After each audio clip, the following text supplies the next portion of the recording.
How are you guys doing? Today is Wednesday, December 29th, 2021. I'm James Sims, and for this episode of The Elite, I'm going to review the Elite matchups and performances that took place yesterday on Tuesday, December 28th, and taking a quick look at where we are in this calendar year as we take a step back with 3 days left, starting first with football. As we are in the middle of bowl season, the college football seasons for a lot of teams are ending at this very moment as a few games were played yesterday. And in the NFL, there are still 2 weeks left to go, and it's now 18-week season, its very first 18-week season in its history. And at the same time, basketball is well underway as the NCAA and the NBA are going well into the spring and summer of next year. And I can say the same about soccer because we are at the end of the calendar year. We are at about the midpoint of the 2021-22 international soccer schedule. Taking a look at the lone ranked team to have a bowl appearance yesterday, the 20th ranked Houston Cougars faced off against the unranked Auburn Tigers in the Ticket Smarter Birmingham Bowl. Houston would end up beating Auburn 17-13. They outscored Auburn 10-3 in the first half. Auburn would score 10 points in the third quarter to take the lead, and then Houston would end up winning the game off of a 26-yard touchdown pass from Clayton Tune to Jake Herslow with about 3.5 minutes left, which would give them their 12th win on the year. But first, looking at Auburn on the losing end, their starting quarterback TJ Finley would throw for 227 yards and a touchdown. Their leading rusher Tank Bigsby had 16 carries for 96 yards. He also had 5 receptions for 68 yards, so that's 164 total yards of offense. Their second leading receiver Kobe Hudson had 4 receptions for 57 yards as he had the team's lone receiving touchdown. Auburn's leading tackler was Chandler Wooten. He had 12 of them. Nehemiah Pritchett and Chandler Wooten would also have the team's 2 interceptions. As like I said, Chandler Wooten would have the team high and the game high in tackles as he had 12, and then Nehemiah Pritchett would have 2 tackles along with his interception. On the winning end of this matchup, the 20th ranked Cougars were led by their starting quarterback Clayton Tune. He threw for 283 yards, 2 touchdowns, and an interception. He also ran for 43 yards. That's 326 total yards of offense. Their leading rusher Alton McCaskill would finish with 14 carries for 78 yards. He also had 4 receptions for 15 yards and a touchdown. That's 93 total yards of offense, with his lone touchdown being through the air. And the Houston Cougars leading receiver was Nathaniel Dell. He had 10 receptions for 150 yards. Their second leading receiver, Jake Herslow, had 5 receptions for 65 yards and the game-winning receiving touchdown. On the defensive side of the ball, Deontay Anderson would lead the team in tackles as he had 9 of them. With this win, the 20th ranked Houston Cougars are now 12. They will finish their season with a 12-2 record, with the second best record overall in the American Athletic Conference, as the champion of that division, not a Power 5 division, is actually in the college football playoff, and that is 4th ranked Cincinnati. And with this loss, the unranked Auburn Tigers for the SEC will finish their 2021 season with a 6-7 record after they almost beat Alabama and took them to 3 overtimes this year. I did not forget. Now taking a look at what went down with the Serve Pro First Responder Bowl, the unranked Air Force Falcons faced off against the unranked Louisville Cardinals. Air Force would end up beating Louisville 31-28. Air Force outscored Louisville 28-14 in the first half. Louisville outscored Air Force 14-3 in the second half. But Air Force would Louisville would not have the lead at all in the game, no matter how close they got. On the losing end of this matchup, the Cardinals were led by their starting quarterback, Malik Cunningham. He threw for 207 yards and a touchdown. He also ran for 63 yards and a touchdown himself. That would combine for 270 yards and 2 touchdowns of offense for him. Louisville's leading rusher was Travion Cooley. He had 18 carries for 92 yards and a touchdown. He also had 3 receptions for 28 yards as well. He had 120 total yards of offense. Their leading receiver, Tyler Harrell, finished with 4 receptions for 80 yards and the team's lone receiving touchdown. On the defensive side of the ball, Louisville's leading tackler was CJ Avery. He would finish with 10 of them on the day. And then on the winning end of this matchup, the unranked Air Force Falcons were led by their starting quarterback, Hazik Daniels. He threw for 252 yards and 2 touchdowns. He also ran for 29 yards and an additional 2 touchdowns. He would go on to finish with 281 yards of offense and 4 touchdowns total. Their leading rusher, Brad Roberts had 20 carries for 77 yards. Their leading receiver, Brandon Lewis, had 5 receptions for 172 yards and both of the teams receiving touchdowns. On the defensive side of the ball, their leading tackler was Trey Taylor. He had 10 of them. With this win, the unranked Air Force Falcons will finish their 2021 season with a 10-3 record in the Mountain West. With this loss, the unranked Louisville Cardinals of the ACC will finish their 2021 season with a 6-7 record. Taking a look now at what is going on with yet another bowl going on there, taking a jump to the AutoZone Liberty Bowl, the unranked Texas Tech Red Raiders faced off against the unranked Mississippi State Bulldogs. Texas Tech would end up beating Mississippi State 34-7. They outscored them 13-7 in the first half, and then they shut Mississippi State out 21-0 in the second half. On the losing end, Mississippi State was led by their starting quarterback, Will Rogers. Rogers threw for 290 yards, a touchdown, and an interception. Their leading rusher, Dylan Johnson, had 62 yards on 9 carries on the ground. Their leading tackler on the defensive end was Fred Peters. He finished with 12. He had the most tackles on the game as well. On the winning end of this matchup, the Red Raiders were led by their starting quarterback, Donovan Smith. He threw for 252 yards and a touchdown. He also ran for 30 yards and an additional touchdown. He finished with 282 yards and 2 touchdowns. Their leading rusher, Taj Brooks, finished with 16 carries for 107 yards and a touchdown. Their second leading rusher, Saradrick Thompson, finished with 14 carries for 80 yards and a touchdown. And then on the defensive side of the ball, Texas Tech's leading tackler was Colin Schooler. He finished with 9 tackles, and he also had a sack for himself. Tyree Wilson would finish with 4 tackles as he had 2 of the team's 4 sacks. Eric Monroe would finish with the team's lone interception as he had 3 tackles. With this win, the unranked Texas Tech Red Raiders of the Big 12 will finish their 2021 season with a 7-6 record. And with this loss, the unranked Mississippi State Bulldogs of the SEC will finish their 2021 season with a 7-6 record. Taking a look now at what is going on with the 4th and final bowl that was played yesterday. Minnesota, the unranked Golden Gophers, faced off against the unranked West Virginia Mountaineers in the Guaranteed Rate Bowl. Minnesota would end up out. They won this game 18-6 after outscoring West Virginia 15-6 in the first half and then 3-0 in the second half. On the losing end of this matchup, the unranked West Virginia Mountaineers were led by their starting quarterback, Jarrett Doge. He would throw for 140 yards and an interception. He also ran for a touchdown, but he had negative 22 yards on the ground. Their leading rusher, Tony Mathis Jr., had 13 carries for 56 yards. He also had 24 yards through the air, so he would combine for 80 total yards of offense. Their leading tackler on the defensive end was Lance Dixon. He had 11 of them. And Charles Woods would finish with the team's lone interception as he had 4 tackles.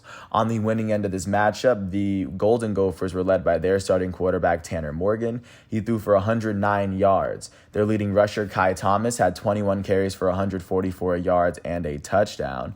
Their second leading rusher, Marquise Irving, had 19 carries for 129 yards.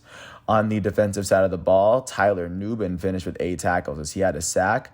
Asizi Atumewo finished with 3 tackles as he finished with 2 of the team's 5 sacks. Michael Dixon would finish with an interception as he would go on to not even have a tackle on the day. With this win, the unranked Minnesota Golden Gophers from the Big Ten will finish their season with a 9-4 record. And with this loss, the unranked West Virginia Mountaineers from the Big 12 will finish their 2021 season with a 6-7 record. And taking a look now at what went down in the realm of college basketball, starting with the top-ranked team in the nation, the defending champs Baylor Bears hosted the unranked Northwestern State Demons, and Baylor Baylor would end up beating Northwestern State 104-68. Baylor won this matchup by 36 after they outscored Northwestern State by 28 in the first half and by 8 in the second. On the winning end of this matchup, the Baylor Bears were led in scoring by their starting guard, James Akinjo. Their starting senior out of Oakland would go on to finish with 27 points, 5 rebounds, 9 assists, and 4 steals, all in 31 minutes. He shot 9 for 20 from the field, 3 for 8 from 3, and 6 for 7 from the foul line. Their starting forward, Adam Flagler, would go on to finish with 21 points as well as 11 rebounds. Their guard. In 31 minutes, he shot 8 for 13 from the field, and he shot 5 for 10 from 3. With this win, the top-ranked Baylor Bears are still undefeated. They are 12-0 on the season. With this loss, unranked Northwestern State is 3-11 on its season as it still looks for a win on the road. Taking a look at the fourth-ranked team in the nation this March's runners-up, the Gonzaga Bulldogs hosted the unranked North Alabama Lions. Gonzaga would beat North Alabama 93-63. They won this matchup by 30 after outscoring the Lions by 22 in the first half and by 8 in the second. On the winning end, the Bulldogs were led in scoring by their starting guard, Julian Strawther, out of Las Vegas. He will go on to finish with 15 points. He would also go on to finish with 4 rebounds and 2 assists in 24 minutes. He shot 6 for 10 from the field, and he would make 2 of his 3 free throws on the night. With this win, the fourth-ranked Gonzaga Bulldogs are 11-2 as they remain undefeated at home. And with this loss, unranked North Alabama is 7-6 on the year. Taking a look at the 17th ranked team in the nation, the Texas Longhorns hosted the unranked Incarnate Word Cardinals. Texas would beat Incarnate Word 78-63. The Longhorns outscored the Cardinals by 25 in the first half and by 20 in the second. As both of those deficits were actually more than the Incarnate Cardinals scored in both those halves.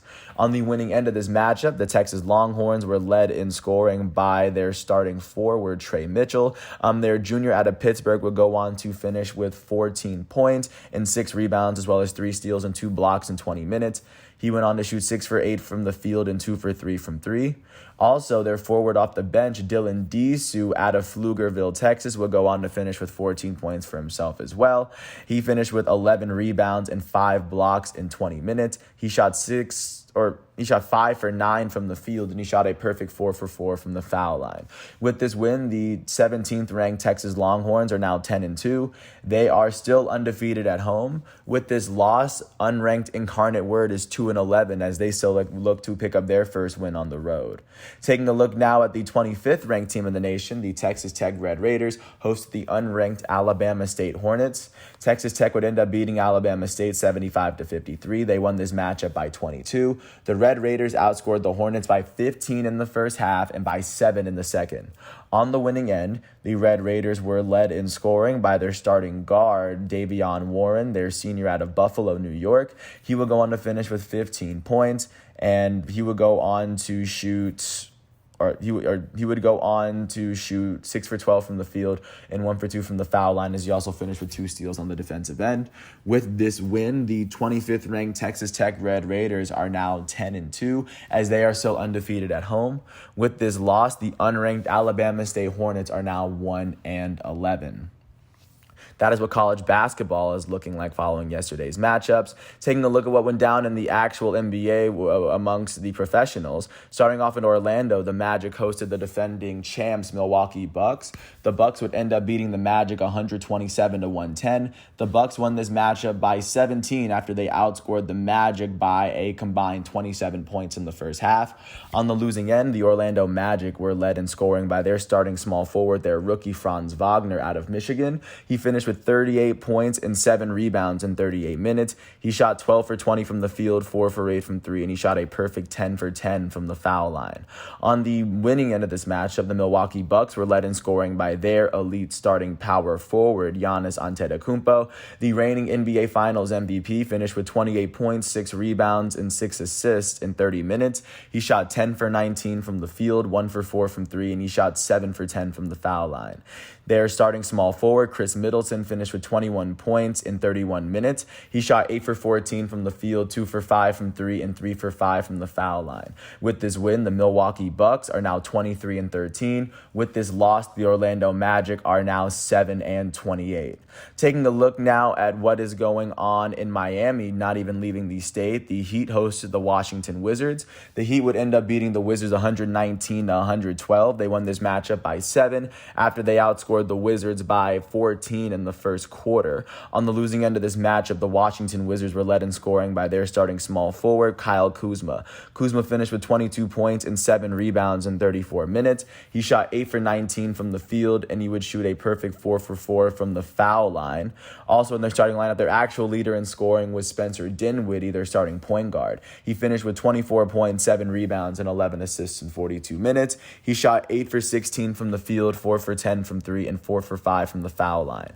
On the winning end of this matchup, the Miami Heat were led in scoring by their guard off the bench out of Kentucky, Tyler Hero. He finished with 32 points and 6 rebounds in 35 minutes. He shot 9 for 19 from the field, 5 for 7 from 3, and he shot 9 for 10 from the foul line. He will go on, or also in their starting lineup, Duncan Robinson, their starting shooting guard out of Michigan, would finish with 26 points in 35 minutes. He shot 9 for 17 from the field and 8 for 16 from 3. Their elite starting small forward out of Marquette, Jimmy Butler, would finish with 25 points, 8 rebounds, 15 assists, 2 steals, and 2 blocks in 36 minutes. He shot 8 for 16 from the field and a perfect 9 for 9 from the foul line.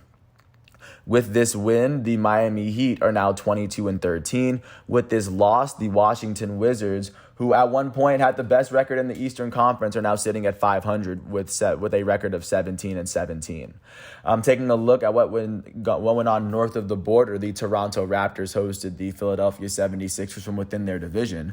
The Sixers would end up beating the Raptors 114-109. The Sixers won this matchup by 5 after they outscored the Raptors by 7 in the first half. On the losing end of this matchup, the Raptors were led in scoring by their starting power forwards. Their elite starting power forward, Pascal Siakam, would finish with 28 points, 6 rebounds, and 8 assists in 42 minutes.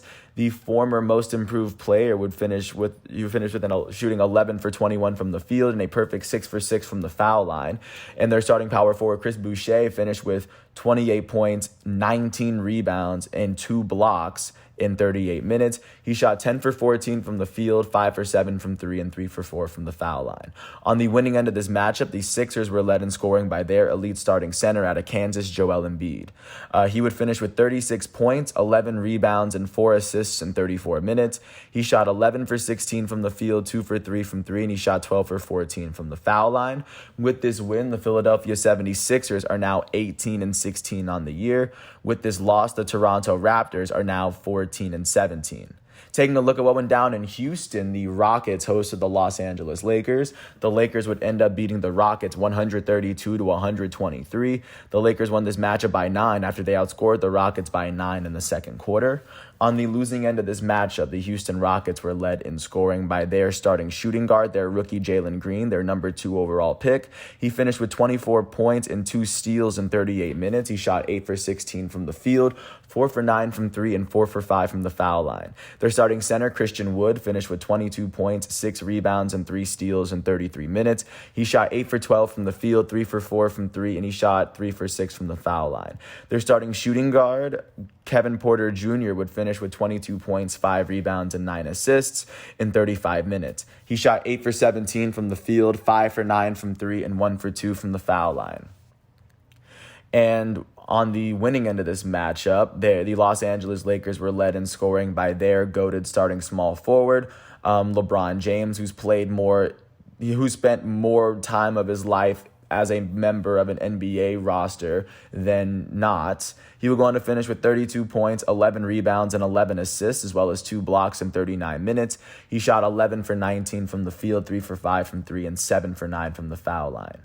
Their starting shooting guard out of Kentucky, Malik Monk, finished with 25 points and 2 blocks in 40 minutes. He shot 7 for 14 from the field, 3 for 7 from 3, and a perfect 8 for 8 from the foul line. Their elite starting point guard, the NBA's all-time leader in triple-doubles, Russell Westbrook, would add to his tally. He finished with 24 points, 12 rebounds, 10 assists, 2 steals, and 7 turnovers in 35 minutes.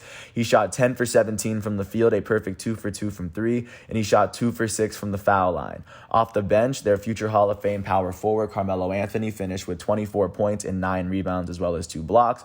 As the former Syracuse Orange legend, he would go on to play 28 minutes. He shot 9 for 15 from the field, 4 for 8 from 3, and a perfect 2 for 2 from the foul line. With this win, the Los Angeles Lakers are now 17-18. With this loss, the Houston Rockets are now 10-25 on the season. Jumping out to Minneapolis, the Minnesota Timberwolves hosted the New York Knicks. The Knicks would beat the Timberwolves 96-88. They won this matchup by 8 after outscoring the Timberwolves by 7 in the first and third quarters each. On the losing end of this matchup, the Timberwolves were led in scoring by their starting shooting guard out of Florida State, Malik Beasley. He finished with 20 points in 40 minutes as he shot 8 for 23 from the field. He shot 4 for 16 from 3. On the winning end of this matchup, the New York Knicks were led in scoring by their starting center, Mitchell Robinson, will go on to finish with 14 points. He would also finish with 18 rebounds and 2 steals in 32 minutes. He shot 7 for 8 from the field. Their elite starting point guard out of UConn, Kemba Walker, would finish with 10 points, 4 rebounds, and 2 assists in 33 minutes. He shot 3 for 11 from the field, 3 for 7 from 3, and he shot 1 for 2 from the foul line. With this win, the New York Knicks are 16-18. With this loss, the Minnesota Timberwolves are now sporting the same record as they are also 16-18. Taking a look at what went down in New Orleans, the Pelicans hosted the Cleveland Cavaliers. The Pelicans would beat the Cavaliers 108-104. They won this matchup by 4 after they outscored the Cavaliers by 11 in the fourth quarter. On the losing end of this matchup, the Cavaliers were led in scoring by their starting point guard out of Spain, Ricky Rubio. He finished with 27 points, 13 rebounds, 9 assists, 2 steals, and 2 blocks in 37 minutes as he shot 10 for 25 from the field, 3 for 7 from 3, and a perfect 4 for 4 from the line. Their power forward off the bench and the lone member of the 2016 championship that's still there, Kevin Love, would finish with 24 points in 32 minutes. He shot 7 for 14 from the field. All of his makes came from 3. He shot 7 for 12 from 3 and 3 for 4 from the foul line. The Cavs starting center, their rookie, Evan Mobley, out of USC, would go on to finish with 22 points and 7 rebounds in 30 minutes. He shot 9 for 12 from the field, 1 for 2 from 3, and a perfect 3 for 3 from the foul line. On the winning end of this matchup, the Pelicans were led in scoring by their starting small forward, Herbert Jones, and of course their forward out of Alabama would go on to finish with 26 points and 7 rebounds as well as 3 blocks. He did all of this in 36 minutes. The rookie shot 10 for 18 from the field, 2 for 4 from 3, and a perfect 4 for 4 from the foul line. With this win, the New Orleans Pelicans are now 13-12. With this loss, the Cleveland Cavaliers are now 20-14. Taking a look at what went down in San Francisco, the Golden State Warriors hosted the Denver Nuggets. The Nuggets would end up beating the Warriors 89-86. They won this matchup by 3 after they outscored the Warriors by 15 in the first quarter and by 9 in the second, by a combined 24 in the first half. On the losing end of this matchup, the Golden State Warriors were led in scoring by their goated starting point guard out of Davidson, Stephen Curry. He finished with 23 points, 4 rebounds, 4 assists, and 6 turnovers in 39 minutes. He shot 6 for 16 from the field, 5 for 14 from 3, and he would go on to shoot 6 for 7 from the foul line. Their starting small forward, their former number 1 overall pick, Andrew Wiggins, finished with 21 points, 8 rebounds, and 2 steals in 32 minutes. He shot 8 for 20 from the field, 3 for 6 from 3, and he shot 2 for 3 from the foul line. On the winning end of this matchup, the Denver Nuggets were led in scoring by their elite starting center, the reigning NBA MVP, Nikola Jokic. He finished with 22 points, 18 rebounds, 5 assists, 4 steals, and 8 turnovers in 35 minutes. He shot 8 for 19 from the field and 6 for 8 from the foul line. Their starting small forward, Will Barton, finished with 21 points in 36 minutes. He shot 7 for 15 from the field, 4 for 7 from 3, and he would go on to make all 3 of his free throws on the night. With this win, the Denver Nuggets are now 17-16. With this loss, the Golden State Warriors are now 27-7 on the season. Last but not least, taking a look at what went down in Sacramento, the capital of California, the Kings hosted the Oklahoma City Thunder. The Kings they would win this matchup by 6 after they outscored the Thunder by 6 in the middle 2 quarters. That really was the difference here. Or by 8 in the middle 2 quarters. On the losing end of this matchup, the Oklahoma City Thunder were led in scoring by their starting point guard out of Kentucky, Shai Gilgeous-Alexander. He finished with 33 points, 5 rebounds, and 5 assists in 35 minutes. He shot 9 for 24 from the field, and he shot 14 for 17 from the foul line, as well as 1 for 5 from 3. On the winning end of this matchup, the Sacramento Kings were led in scoring by their starting point guard, Tyrese Halliburton. Their starting point guard from Iowa State would finish with 24 points and 10 assists, as well as 2 blocks in 33 minutes. He shot 9 for 14 from the field, 5 for 8 from 3, and he made his only free throw attempt on the night. Their shooting guard off the bench, Buddy Hield, finished with 21 points in 25 minutes. He shot 7 for 14 from the field, 3 for 7 from 3, and he made all 4 of his free throw attempts on the night. With this win, the Sacramento Kings are now 14-21. With this loss, the Oklahoma City Thunder are now 12-21 on the season. That's what the NBA is looking like. Taking a look overseas to show what's going on over there, the only league that's real, or I guess the Portuguese league is active as well, but looking at the Premier League, Tottenham drew with Southampton 1-1 as Tottenham's lone goal was an equalizer penalty kick from their elite English striker Harry Kane. And Liverpool would end up losing 1-0 to Leicester City as Lookman scored the only goal in the 59th minute. But with that said, that's everything that I have for you from yesterday's matchups as we navigate through the world of sports one day at a time. And with that said, I want to thank ESPN, the FIFA, NCAA, NFL, and NBA websites for giving me all their facts and figures in order to do this episode. I do apologize if I did butcher a lot of names along the way. I do plan on getting them right eventually. And with that said, once all of today's exhibitions and matchups are done, I'm going to come back tomorrow on Thursday, December 30th for another episode of The Elite. So until then, I want to thank everyone for listening. I hope all is well, and I'll catch you with another episode right after this. So thanks for listening to my piece. I hope all is well, and peace out. I'll catch you tomorrow.